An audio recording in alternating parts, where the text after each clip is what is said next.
Ok, pues buenas noches, hermanos, Dios les bendiga. Los felicitamos por estar aquí en este curso de matrimonios, el matrimonio conforme al corazón de Dios, ya que creemos que va a ser de gran bendición para sus vidas.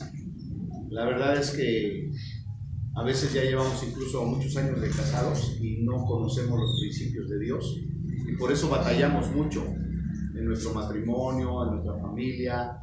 Y estos principios yo estoy seguro que les van a servir como nos han servido a nosotros.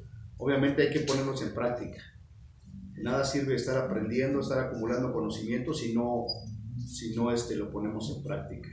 Así es que vamos a dar inicio y vamos a orar y vamos a poner este tiempo en las manos del Señor. Yo le pido que ya que dispuso este tiempo, ¿verdad?, lo aproveche al máximo. Y de veras pónganlo en práctica, porque no de nada sirve que llegue a su casa y no lo ponga en práctica. Vamos a orar. Bendito Padre Celestial, te damos gracias, Señor, en esta noche. Gracias por el privilegio y la bendición que nos das de poder estar aquí, Señor, en este curso de matrimonios. Padre, ayúdanos, pedimos la guianza de tu Espíritu Santo, Señor.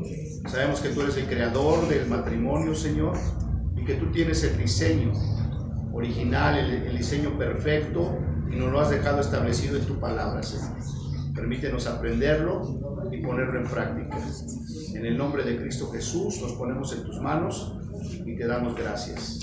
Amén. Amén. Amén. Amén. Bien, pues vamos adelante, hermanos. Si quiere abrir su manual ahí en curso de matrimonios, el matrimonio conforme al corazón de Dios, en la página 1. Página 1, el matrimonio conforme al corazón de Dios. ¿Ya están ahí? Ya. Dice, un buen anteproyecto es tan importante en un matrimonio como lo es para la construcción de un edificio. Entonces, cuando se va a construir un edificio, no llegas y ya lo empiezas a construir, sino que hay un proyecto, hay unos planos, un anteproyecto para que la edificación, ¿verdad?, sea segura y no el día de mañana se caiga el edificio. Entonces, de igual manera, el matrimonio, que es una institución tan importante, necesita un anteproyecto. Pero les decía yo que la realidad es que no nos lo enseñan. ¿Cuántos de nosotros llegamos al matrimonio sin... En la Iglesia Católica dicen las pláticas prematrimoniales, ¿verdad? Pero la verdad es que la gente lo que ya quiere es casarse y no pasa por esas pláticas que pues yo no las conozco, ¿no? Pero este curso viene muy completo, así es que vamos a entrar. Si usted no lo tomó, no le dio ninguna plática, dele gracias a Dios porque hoy vamos a aprender. Punto número 1, ¿qué es el matrimonio? A veces partimos desde ahí, Dani, no sabemos ni lo que es el matrimonio. No, pues ya me casé, pero ¿qué es el matrimonio? Pues que esté con mi pareja. Vamos a ver lo que es el matrimonio. Inciso A dice que el matrimonio es un pacto entre dos personas, varón y ¿qué? Y hembra, que se aman y que se han decidido unir sus vidas voluntariamente para cumplir juntos el propósito de Dios, formando una familia según el orden establecido por Él mismo. Malaquías llama a la esposa la mujer de tu pacto. Entonces, ¿qué es el matrimonio, verdad? Si usted trae lápiz, si usted trae marcador, el matrimonio es un pacto, hermanos, un pacto entre dos personas. Y obviamente también delante de Dios, ¿verdad? Porque cuando vamos a la iglesia es un pacto que estoy haciendo con mi novia, que va a ser mi esposa, pero también delante de ¿quién, hermano? De Dios. Y es un pacto que se hace entre un hombre y una mujer, ¿verdad? Y ahí queda totalmente descartado, ¿no?, los matrimonios igualitarios. No, el plan original de Dios es que el matrimonio es un pacto entre dos personas, varón y hembra. Ahora, para que usted entienda lo que es un pacto, porque desde ahí ya Dios establece el plan perfecto para el matrimonio. Un pacto, a diferencia de un contrato, hermano, no tiene fecha de vencimiento. El contrato, ¿verdad?, en el derecho civil se establece una fecha de cuando se firma y una fecha cuando se vence. El pacto no tiene fecha de vencimiento, el pacto es para toda la vida. Por eso cuando te casas, hermano, no es de que el día de mañana ya me quiero divorciar, no, es para toda la vida. Eso es un pacto. Y por eso Malaquías 2:14 dice, llama a la esposa la mujer de ¿qué? De tu pacto. Entonces cuando tú llegas a la iglesia, al altar, estás haciendo un pacto, hermano. ¿Para cuándo es ese pacto? ¿Para cuántos años? Para toda la vida, ¿verdad? Pero cada vez nos damos cuenta que cada vez los matrimonios duran menos. En primera, porque no tienen la idea de lo que es un pacto, y en segunda, porque no se comprometieron a cumplir con ese pacto que hicieron. Entonces veamos, el inciso B dice que un buen matrimonio está basado sobre compromiso y no sobre sentimiento, hermano. Eso también es bien importante, subráyenlo. Un buen matrimonio está basado sobre compromiso y no sobre sentimiento. Y ahí también vemos mucho problema, porque muchas parejas llegan al matrimonio, hermanos, no porque se quieran comprometer, sino nada más bien por un sentimiento, hermanos. Más bien por una emoción, hermano. No sé, ¿verdad? El caso de cada uno de ustedes, pero en el caso de nosotros, a lo mejor, ¿verdad? Llegamos por emoción, por sentimiento, por pasión, ¿sí? Pero dice aquí que un buen matrimonio debe estar basado en ¿qué, hermano? En compromiso, ¿sí? No sobre un sentimiento. ¿Y qué es un compromiso? Pues es ese pacto del que hablamos. Cuando tú haces el pacto con la mujer de tu juventud, dice en Eclesiastés, y en Malaquías, la mujer de tu pacto, es un compromiso, hermano. Hoy en día, ¿por qué se están divorciando las parejas hoy en día, hermano? Precisamente porque no quieren hacer un compromiso. Cuando ven los primeros cocolazos, ¿qué hacen? ¿Sabes qué? Mejor ya me voy. Mejor me divorcio, mejor me separo. Cuando ven las dificultades de salud, de economía, de diferentes cosas. ¿Por qué? Porque no hay compromiso. El compromiso es el pacto que hiciste para toda la vida. Por eso que cuando las parejas se casan, ¿cuáles son los votos, hermanos? ¿Qué hacen? Que se amarán, ¿no? En las buenas, en las malas, en la abundancia, en la escasez, en la pobreza, en la riqueza, en la salud y en la enfermedad. Es un compromiso. Pero hay matrimonios que cuando ven ya la situación complicada dicen, mejor ahí nos vemos. Entonces, un buen matrimonio está basado sobre compromiso y no sobre sentimiento. Los dos se comprometen a ser fieles el uno al otro, independientemente de los problemas que pudieran surgir. ¿Van a venir problemas, hermanos? Sí. Pero si tú estás comprometido con tu pareja, eso es lo que va a sacar adelante el matrimonio. Y como ya lo hemos visto, ¿verdad? En algunas predicaciones, pues para que ese compromiso, ¿verdad?, se lleve a la cabalidad, tiene que haber el amor incondicional, el amor ágape de Dios. Pasamos al punto número 2, dice la base bíblica del matrimonio. Vamos a ver la base bíblica del matrimonio. Es interesante notar que la primera afirmación sobre el matrimonio que se encuentra en el primer libro de la Biblia, Génesis, es tan completa que cubre todos los elementos para un matrimonio maravilloso. Génesis 2:24 al 25 dice lo siguiente.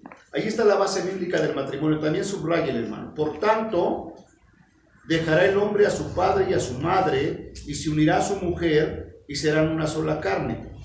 Y estaban ambos desnudos, Adán y su mujer, y no se avergonzaban.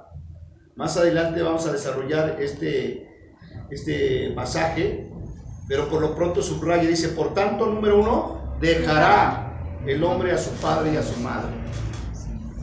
Y luego, y se unirá, subraye, se unirá a su mujer, y luego, y serán una sola carne. Y estaban ambos desnudos, también subraye, Adán y su mujer, y no se avergonzaban, también subraye, y no se avergonzaban. En estos dos versículos vamos a ver 4 principios dinámicos, hermanos. Subraye 4 principios dinámicos. Porque esos 4 principios dinámicos, ¿qué van a garantizar, hermano, en el matrimonio? La felicidad del hombre y de la mujer.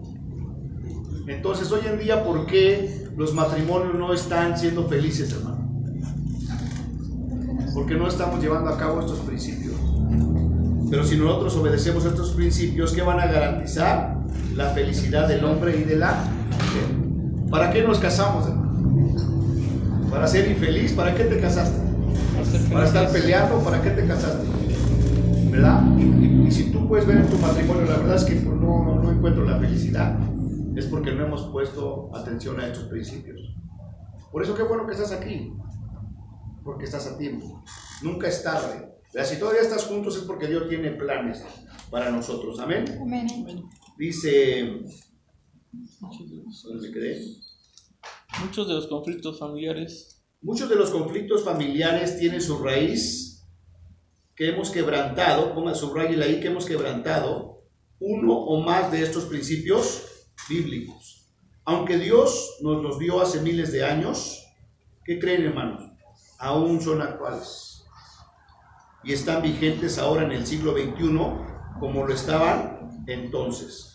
Es significativo que las mismas palabras del versículo 24 que salen de la boca de Adán: por tanto dejará el hombre a su padre y a su madre y se unirá a su mujer y los dos serán una sola carne. Se repite, fíjate, se repite ¿cuántas veces, hermanos? 3 veces. 3 veces en el Nuevo Testamento.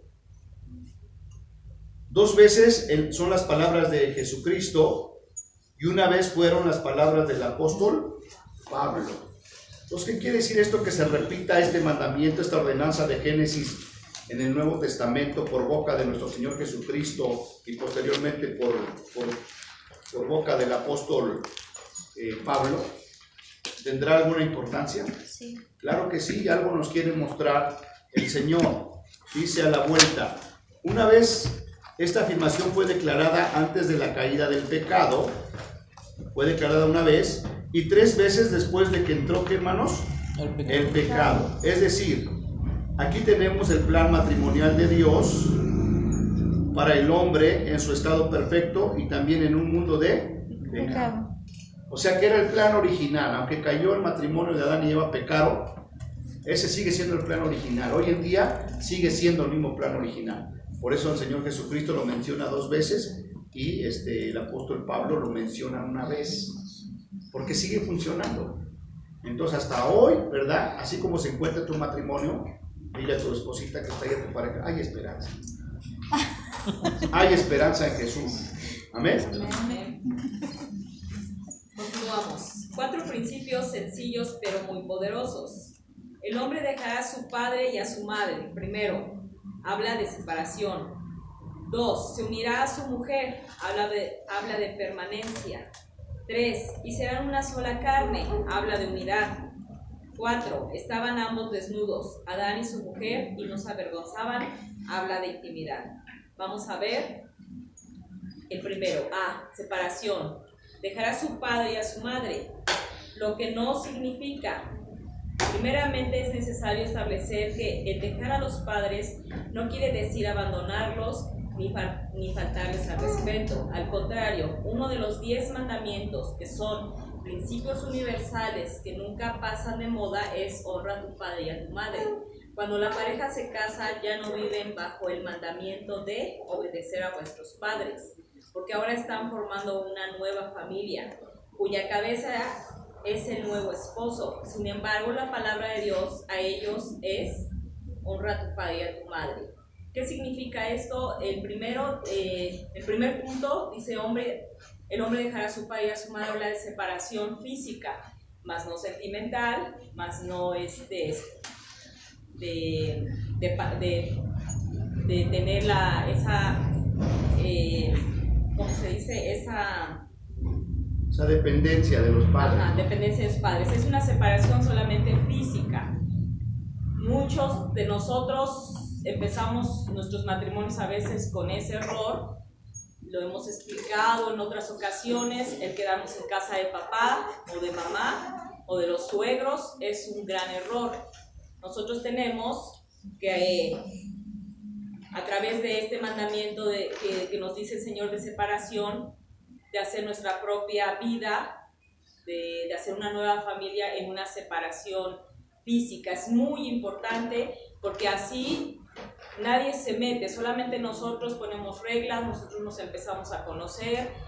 Es un tiempo en el cual empieza nuestro matrimonio y debe haber fundamentos bien establecidos en acuerdo de esposo y esposo, sin que nadie se meta, sin que nadie opine. Es muy delicado cuando vivimos bajo el techo todavía de papá o de mamá o cerca de familiares, porque definitivamente esto provoca muchos problemas. Esto provoca mucho el que la familia empiece a a opinar en nuestras decisiones como esposos, como recién casados. Entonces es muy importante que ahorita en día pues ya todos ya estamos casados, pero cuando empezamos una familia, a saber lo que el Señor nos dice, lo que nos dice el Señor de separación. Dice el 2, dejar los padres no significa dejar a los padres significa cortar el cordón umbilical. Esto quiere decir no vivir dependiendo de ellos, ni física, ni económica, ni emocionalmente.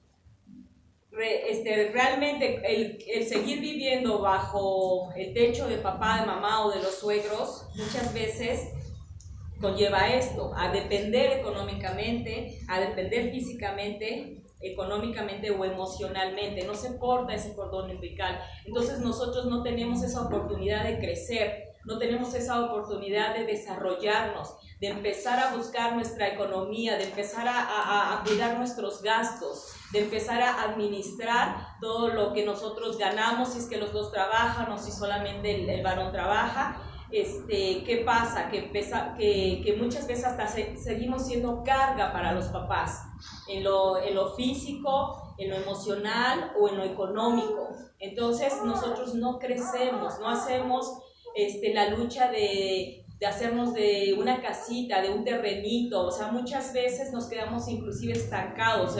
Muchos de ustedes que nos conocen se lo hemos dado como testimonio. Nosotros vivimos en la casa de mi suegro por muchos años y no avanzamos, no hicimos nada. No avanzamos con un terreno, no avanzamos con una casita de Infonavit, o sea, no avanzamos, te quedas estancado, inclusive ya no sueñas más, sino que te estancas en tu economía, en tus pensamientos, y esto conlleva todavía más problemas más adelante si tú sigues viviendo en casa de papá, de mamá, ¿sí? Dice, esto no implica que el joven tenga que haber comprado una casa con todos sus muebles antes de casarse. Casi siempre hay luchas y sacrificios financieros los primeros años. Sin embargo, es preferible que la pareja viva en un cuarto humilde en vez de vivir con los papás de uno de ellos. Por muy buenos que sean los padres, es muy difícil, si no imposible, que haya dos familias y dos cabezas bajo el mismo techo, sin tener fuertes conflictos. A veces la separación emocional es lo más difícil. Ahora, las opiniones, gustos y sugerencias de los padres tienen que tomar un lugar secundario y el cónyuge toma primer lugar después de la relación con Dios. La mujer que siempre tiene que recurrir a mamá para que le ayude a resolver sus problemas no estaba lista para casarse.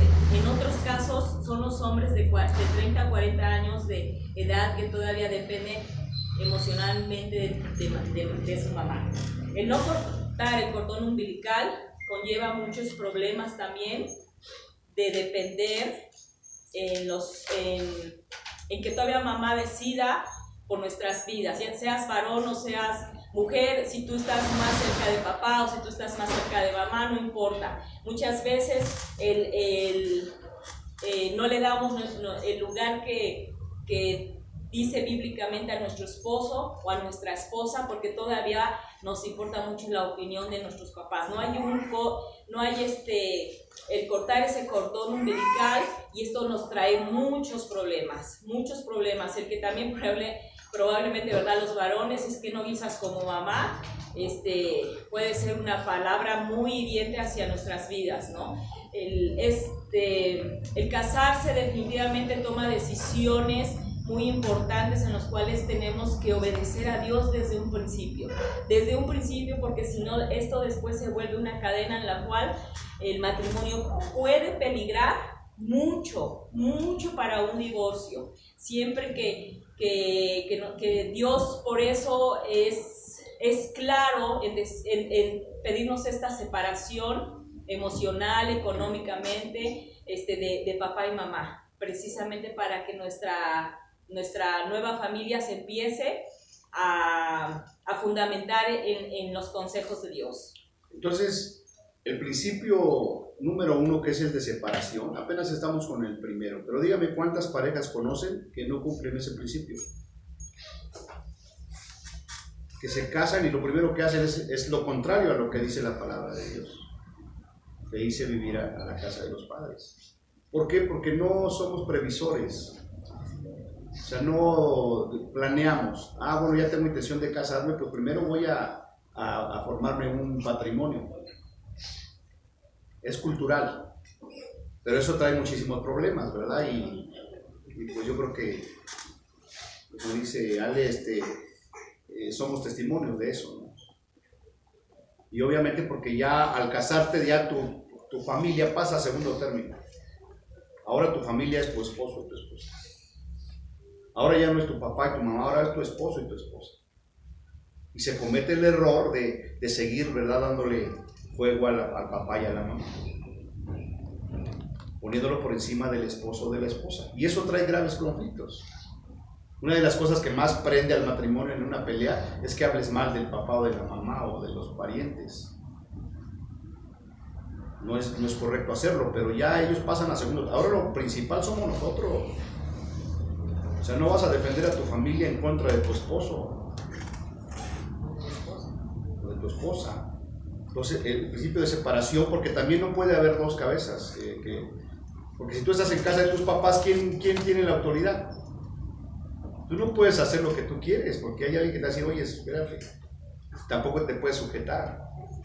Entonces, es el principio de separación. 3.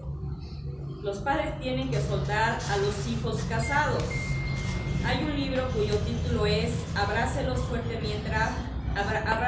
fuertemente mientras les permite irse. Estas palabras expresan precisamente el papel de los padres cuando sus hijos se casan y se van. Ellos tienen que eliminar cualquier dependencia y permitir a la pareja tener privacidad y un ambiente propicio para desarrollar su nueva relación. Es triste pero cierto que hay madres dominantes que ven el matrimonio de su hijo como una amenaza para su relación con él y por lo tanto nunca están satisfechas con las novias que él lleva a casa. Esta situación es aún más marcada si la mamá ya es viuda o divorciada o se va a quedar sola después de la boda. En estos casos requiere verdaderamente madurez y un amor no egoísta de parte de la madre para que ella desee lo mejor para su hijo y que ponga a un lado sus propias necesidades y gustos. Esto requiere del amor ágape, el amor que no busca lo suyo, de lo cual aprenderemos en la última lección. Qué importante es, ¿verdad?, que también nos suelten nuestros padres como pareja.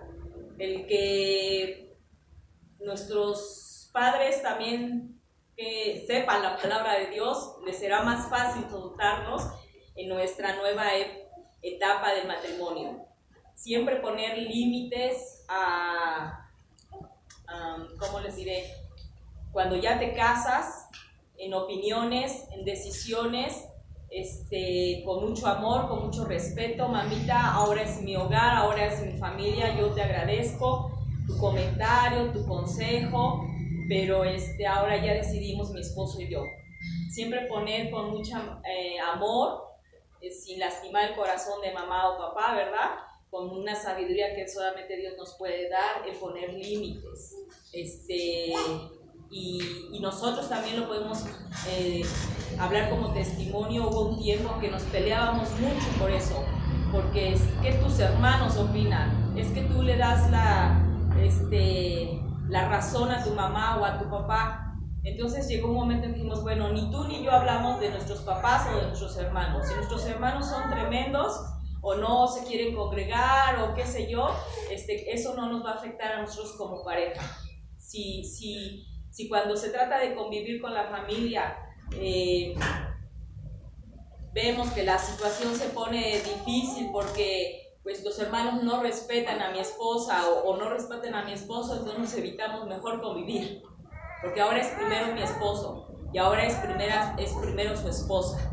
Pero si nosotros desde un principio no ponemos esos límites, entonces vamos a llevar una vida de problemas, porque si no les hacemos ver a nuestras familias que es mi esposo y que lo van a respetar sea como sea, o yo soy su esposa y me van a respetar como Dios sea porque Él decidió casarse conmigo, entonces si desde un principio se ponen esos límites, créeme que la familia termina por respetar la pareja que tú escogiste, pero siempre y cuando tú le des ese lugar a tu esposa y le des ese lugar a tu esposo.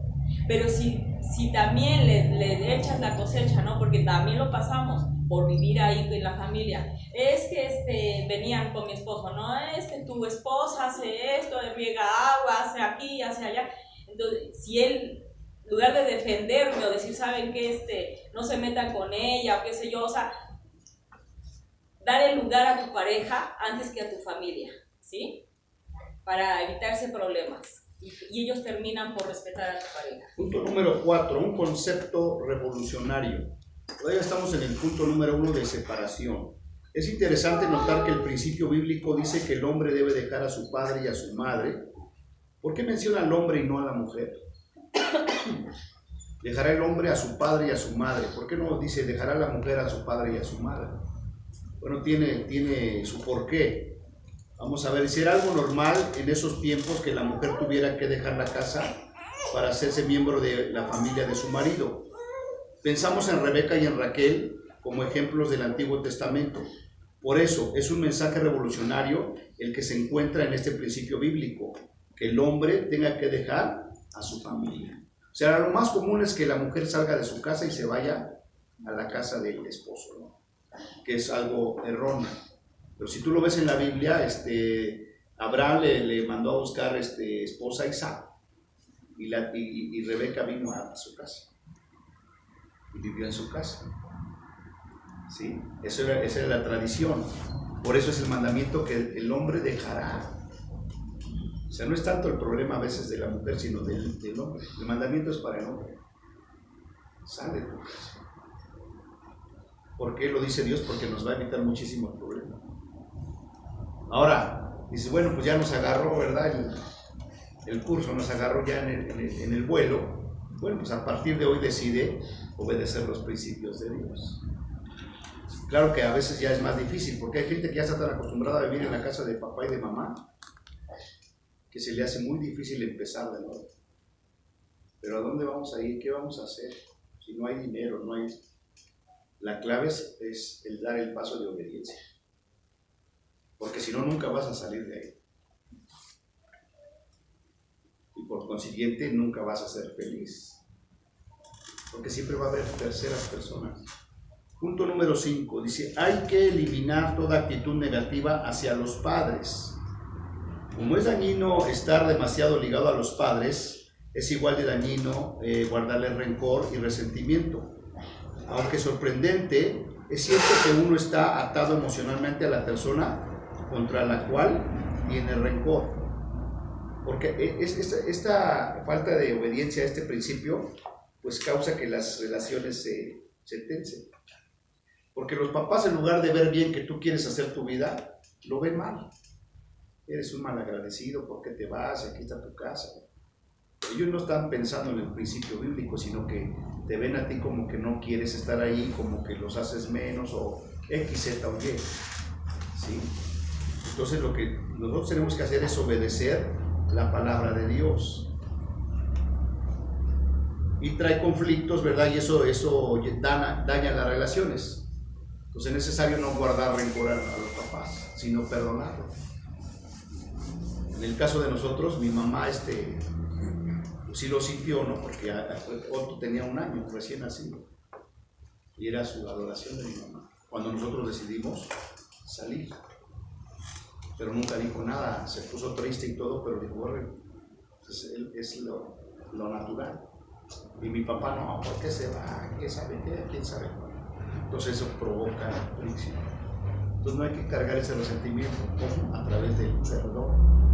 Necesitamos perdonar, sanar la relación con nuestros padres y después los vas a visitar con más cariño, con más gana. Inciso A. El hombre que sufrió con una madre muy dominante, tal vez abusiva, puede entrar en el matrimonio con un odio o resentimiento en su subconsciente contra cada mujer. La esposa sufre las consecuencias de la ira reprimida de su marido. El único remedio es perdonar de todo corazón a la madre para ser libre, aun si ésta ha muerto. Entonces hay que resolver esos problemas que están ahí, como a través del perdón, ya lo hemos compartido, del arrepentimiento y del perdón, apenas vimos, ¿no? Cómo eliminar el resentimiento a través de arrepentirme y de perdonar, de pedir perdón o de perdonar. Inciso B. La mujer que fue abusada sexual o físicamente por un padre perverso muchas veces entra en el matrimonio con desconfianza de todo hombre. Al pasar el tiempo, en su subconsciente, ella desea vengarse o maltratar a los hombres en su vida, posiblemente con frigidez o de muchas otras maneras.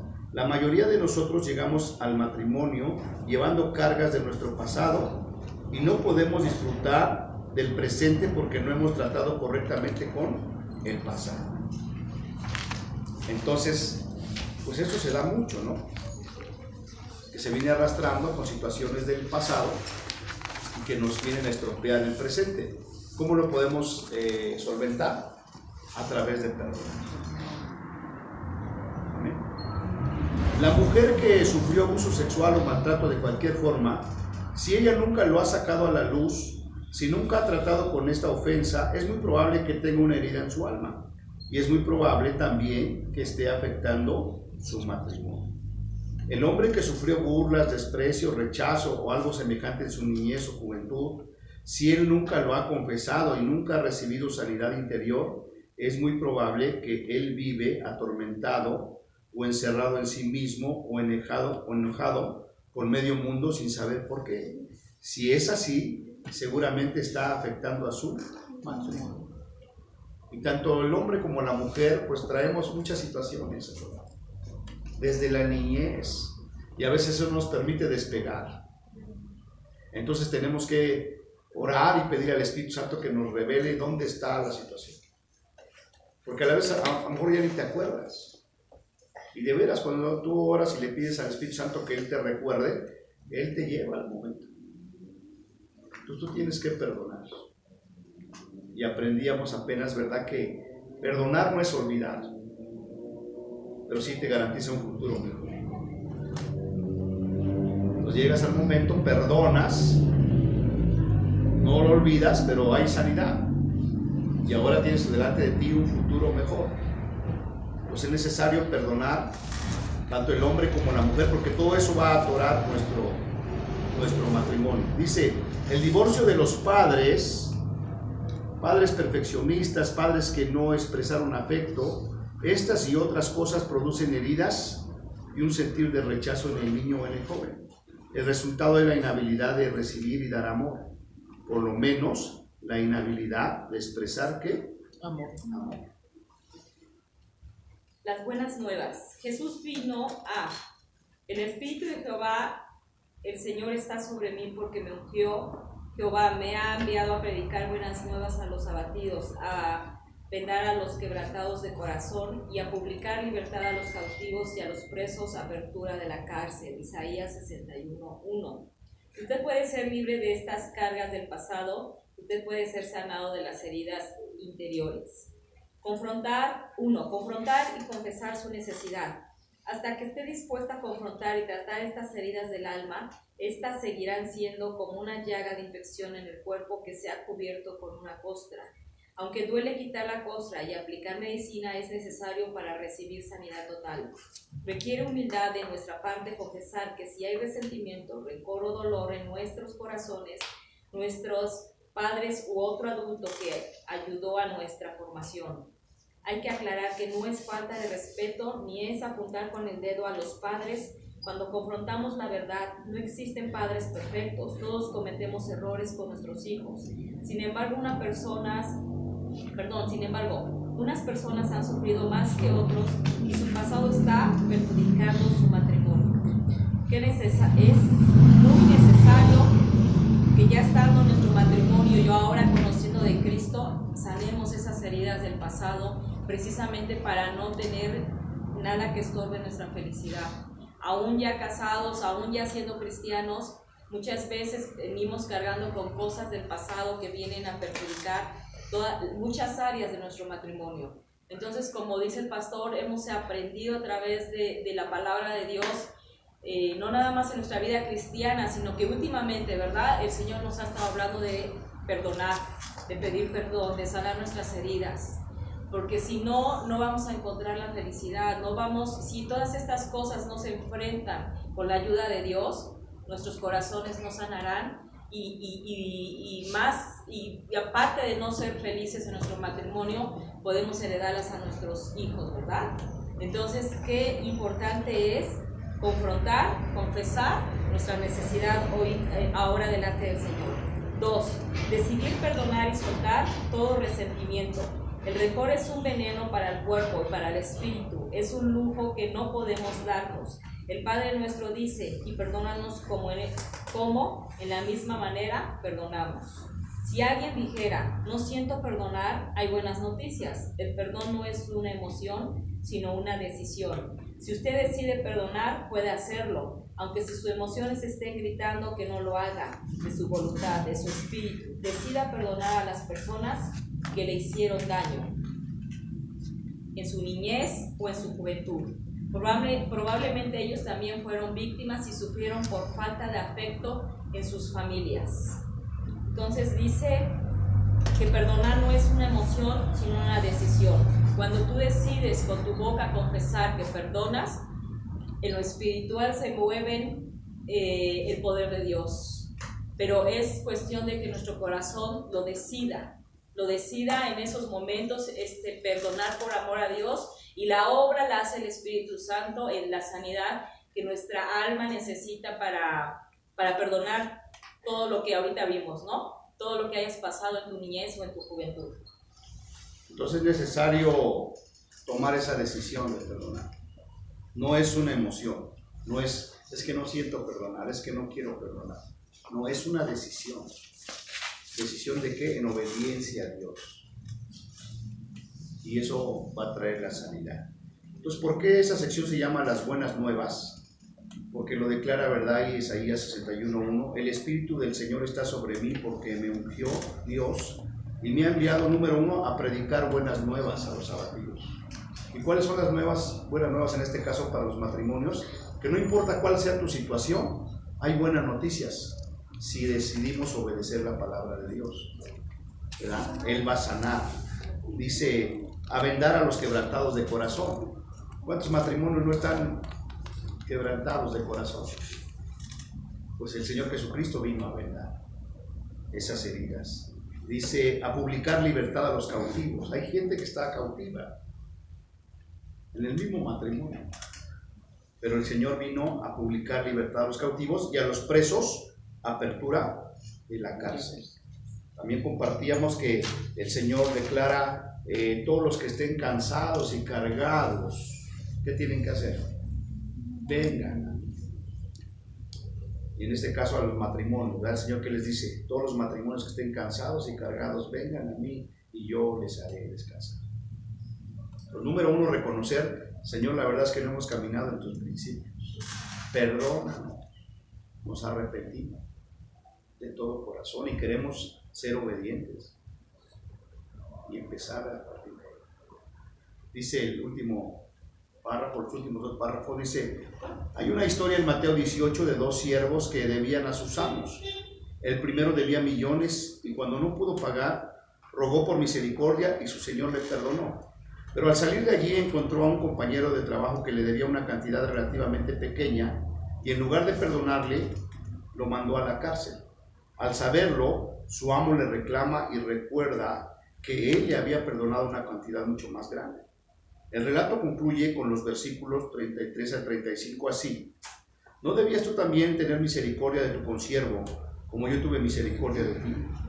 Entonces su señor, enojado, le entregó a los verdugos hasta que pagasen todo lo que le debía.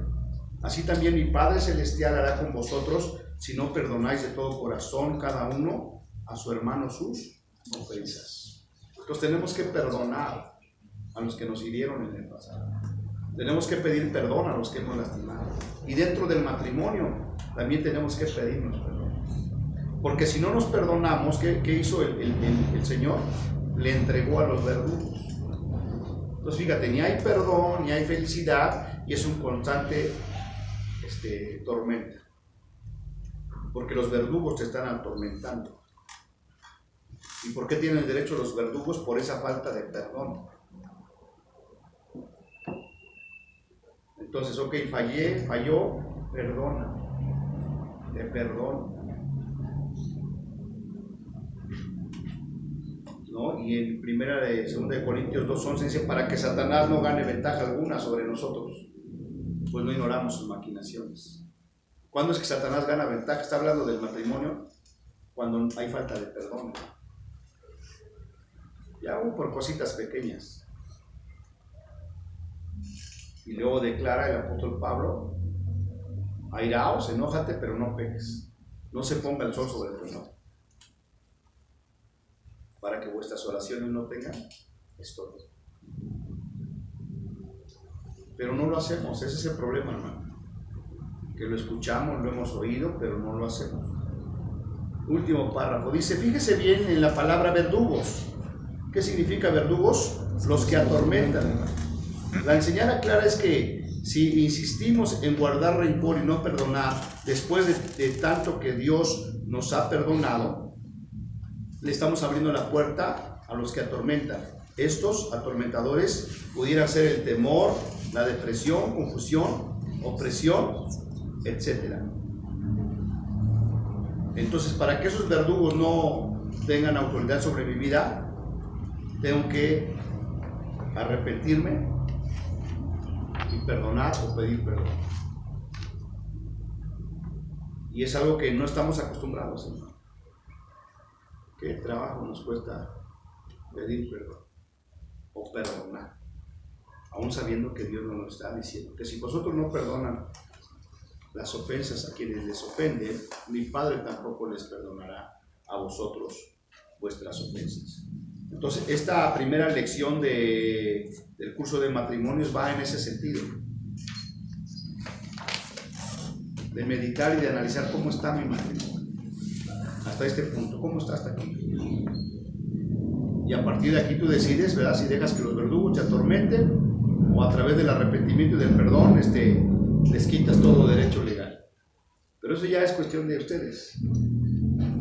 Ya saliendo de aquí ya es cuestión de ustedes. Pasamos a la página 6 donde dice preguntas para reflexionar. Lección número 1.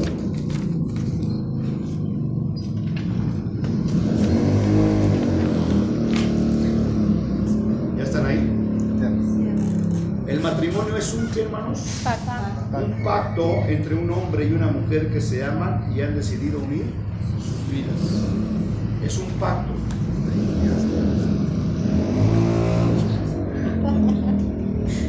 Ahora díganos qué entendieron, qué es un pacto, hermano. Pues comprometerse, ¿no?, con la pareja. Un compromiso, ¿verdad? Va más allá de un contrato. Un pacto es un compromiso. O sea, me comprometo contigo. Y cuando alguien se compromete es con todo, hermano. O sea, no hay medias tintas. ¿Qué otra cosa es el pacto? Felicidad. Felicidad, sí, es un compromiso, pero ¿qué dijimos? ¿El pacto qué es? Es algo para siempre. Es algo para siempre. A diferencia del contrato, el pacto no tiene fecha de vencimiento. Por eso dice, se unirá a su mujer y los dos serán una sola carne, y en la iglesia dice, y hasta que la muerte los separe. Punto número 2. ¿Cuáles son los 4 principios sobre el matrimonio que aprendimos de Génesis capítulo 2? ¿Cuáles son los 4 principios sobre el matrimonio que aprendimos de Génesis capítulo 2? Separación, ¿no? Número 1, separación.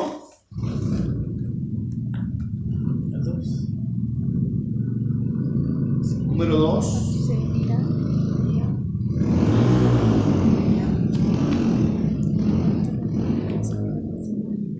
dejará el hombre a su padre y a su madre y se unirá.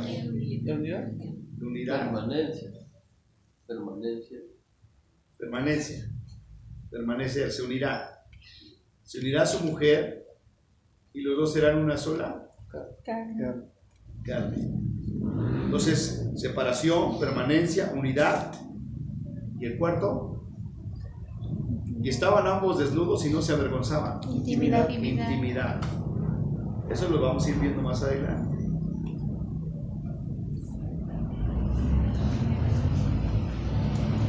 ¿Qué significa para el joven dejar a su padre y a su madre? A ver, jóvenes, ¿quién quiere contestar? ¿Qué significa para el joven dejar a su padre y a su madre?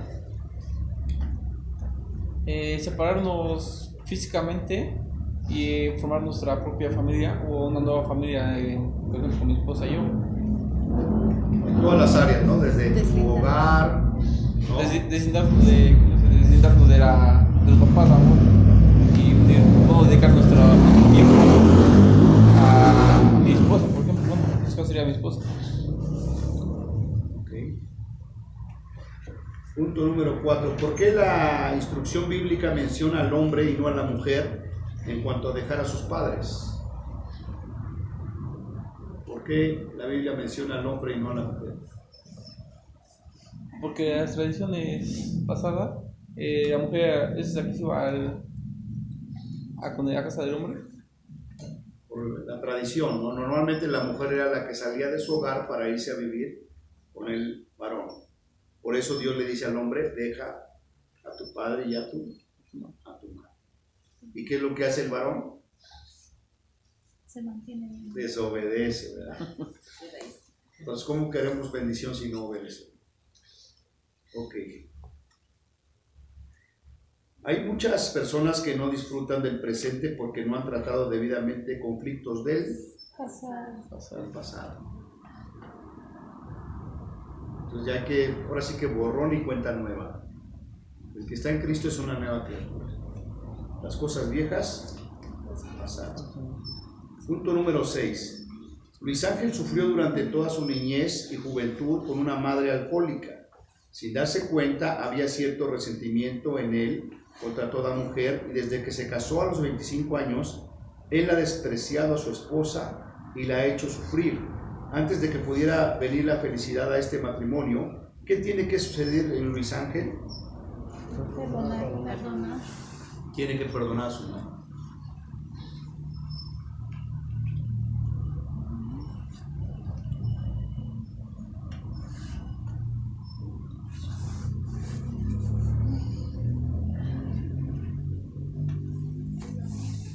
Punto número 7. Angélica tiene 2 años de casada y cada vez que tiene un desacuerdo con Pepe, su esposo, ella va a la casa de su mamá para pedir consejo. Esto va en contra de uno de los 4 principios. ¿De cuál? Separación. Unidad.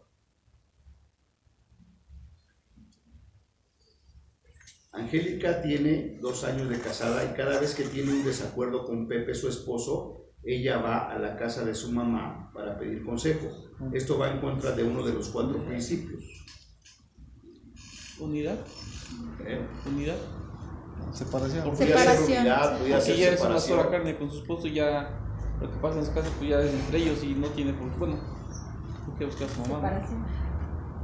Separación, ¿verdad? Separación. Los 2 serán una sola carne. Sí. Separación. Ok, punto número 8. Josué recibió como herencia una casa situada en el mismo terreno con otra casa que es de su hermano mayor, casa gemela o dúplex.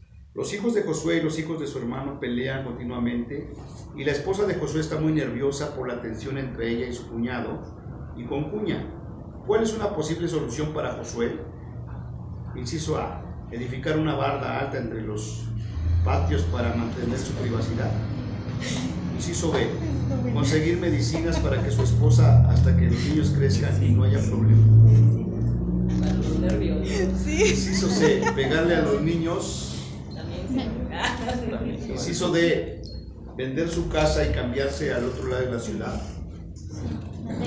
De casa, ¿no? La de El D, ¿verdad? De Y entre más lejos. mejor.